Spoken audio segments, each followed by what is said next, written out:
Did you know you already have your feast day picked out for you?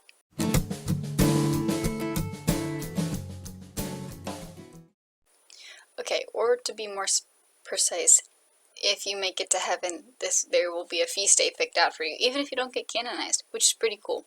It's called All Saints Day, and it's November 1st, so I realized that it'll be past November 1st because I'm making this on November 1st, because I only had this idea last night to make a video about All Saints, which is kind of weird why I wouldn't think about it sooner.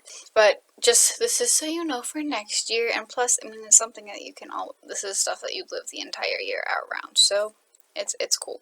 But November 1st, All Saints Day, is the feast day of all the saints that don't have feast days on their own. And so it just kind of reminds us of a lot of different things. Which is what the video is going to be about, if you haven't guessed. But the first thing I really want to mention is just kind of the communion of saints. And I think we forget about this. Communion of saints, we think the saints, oh, they're the only people in heaven. Well, the communion of saints, it doesn't just refer to the saints in heaven. There are 3 branches, and it does include the church in heaven. So that they're the church triumphant. They have made it. They have finished the race. They're in all their glory with Christ in heaven. Their glory comes from Christ in heaven. And then there's the church suffering. And the church suffering are the souls in purgatory.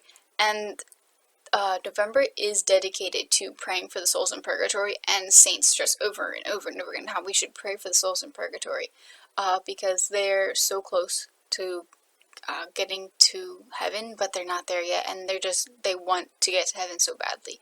And we're the only ones that can really get, the only thing that can get them out of purgatory is them suffering and our prayers. So just pray for the souls in purgatory, pray for your loved one, pray for the people who don't have people to pray for them. And then the last branch is the church militant, and that's us. We're the people on earth still fighting the battle. I love how it's called the church militant, because it reminds us that life is a battle. A priest told me that in confession. It's like, life is a battle, and you shouldn't expect anything less. And so you just gotta remember that, we're all trying to go for church triumphant, though, obviously.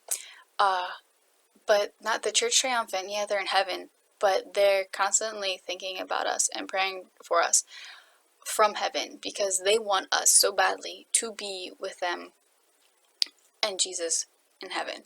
And so I'm kind of gonna just take some quotes from the Catechism and from the Breviary, and just kind of remind us. This is kind of just another, I know I talk about the saints a lot because I love the saints, but this is kind of like pick me up, power boost, just inspiration to make All Saints Day our feast day, and make it the feast day that we're striving for. Okay, so what am I starting? I'm starting with something from the Office of Reading. So the Breviary is the Breviary, the Divine Office. Sisters and priests are required to pray it. Lay people pray it. You don't have to pray all the hours. It's highly recommended. I absolutely love praying the Breviary. It's mostly there's lots of different things in it. So just look it up. The first thing I'm going to read is from the Office of Readings, and it's by Saint Bernard. Okay.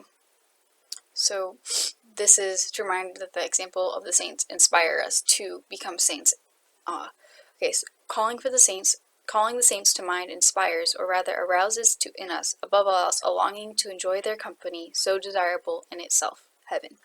We long to share in the citizenship of heaven, to dwell with the spirits of the blessed, to join the assembly of patriarchs, the ranks of the prophets, the company of the apostles, the great hosts of martyrs, the noble company of confessors, and the choir of virgins. In short, we long to be united in happiness with all the saints, but our dispositions change. The church of all the first followers of Christ awaits us, but we do nothing about it. The saints want us to be with them, and we are indifferent. The souls of the just await us, and we ignore them. Come, brothers, let us at length spur ourselves on. We must rise again with Christ. We must seek the world which is above, and set our minds on the things of heaven. Let us long for those who are longing for us. But I read it this morning, and I just loved how we want to be with the saints. We want to be with Christ. We want to be with the saints. And what most struck me about that was one of the last things he said, let us at length spur ourselves on. And if you think about the word spur, it hurts to spur a horse. You kind of kick it with pokey things. Their spurs are pokey things to make the horse hurt and go faster. And we're not obviously supposed to literally hurt ourselves, although that has definitely asceticism. It's definitely a part of Christian life, and we definitely need to work on that. But it's just like, it's pushing ourselves. It's going to be hard, and it's going to be hard. It's hard to work against the part of us that is so lazy and doesn't want to do anything. And then the next part, it's just quick. This one, there's several things from the Catechism. Also read the Catechism. Anything you will need pretty much is in the Catechism. Exactly, this is from paragraph 957. Exactly as Christian communion among our fellow pilgrims, people still on earth, bring us closer to Christ, so our communion with the saints joins us to Christ. There's a community just cheering us on. The saints are in heaven cheering us on, and not only cheering us on, but just praying for us, and just waiting for us to ask for help, because they want to be in relationship with us, and if we ask them, they can be, and they will literally do whatever it takes to get us to heaven. And if we ask, they'll give the help. But the last quote I want to bring up is from paragraph 2030 in the Catechism, and this is talking about how we get holiness. We receive from the Church the ability to be holy, and we receive from the Church, and we become holy within the Church as Catholics. He, for the Christian, discovers it in it the spiritual tradition and long history of the saints who have gone before him, and whom the liturgy celebrates in the rhythms of the sanctoral cycle, which is referring to all the we have feast days constantly in the Church, and so that's just a concrete reminder of that. But I just want to really quick say a thing on history and things like that. One of the things that my history professor said this at the very beginning of the semester, he said, why do we study history? Why do we need to study history? There are a lot of reasons, but why do we need to study history? Because people don't want to study history anymore. They think the history is bad. They want to ignore it, ruin it. Well, without history, if you don't know your past, you really lose so much of your identity. Like, think of somebody who has amnesia. They don't know who they are, even if they can still do stuff. And so if we don't have our identity and our heritage rooted in the traditions of the Church and the traditions of the saints, and the example of the saints, we're really going to lose a lot of our identity as Christians. And so the saints have made it to heaven. Think about it, they've made it. They did something right. And so if we follow their example, then we follow their example, we will make it. At Mass, because it is a holy obligation, so you should go to Mass, or else it's a mortal sin.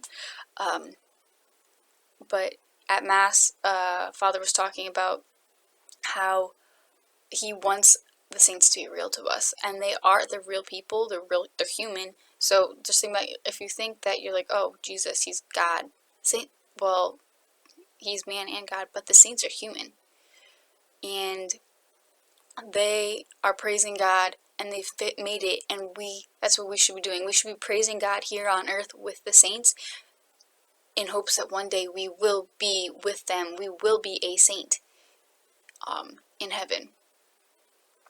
At one point, this is a different homily, but a few years ago, my pastor, he said, okay, who wants to be a saint? Raise your hand. And everybody raised their hands, like, who thinks they can make it to heaven? And there was kind of just like this hesitation of like, what? Well, a saint is somebody who's in heaven. You're either a saint or you're in hell. That's kind of that's kind of what we got here. I know that's putting it in drastic terms, but that's really it is. Either you're a saint or you're not. If you're a saint or you're in the other place. Having this excitement about becoming holy is really what we need to do.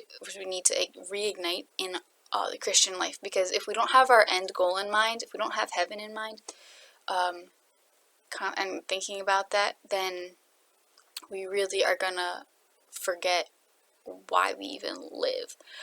Kind of just rewinding back to the beginning where I was talking about the 3 branches of the communion of saints: the triumphant, militant, and suffering,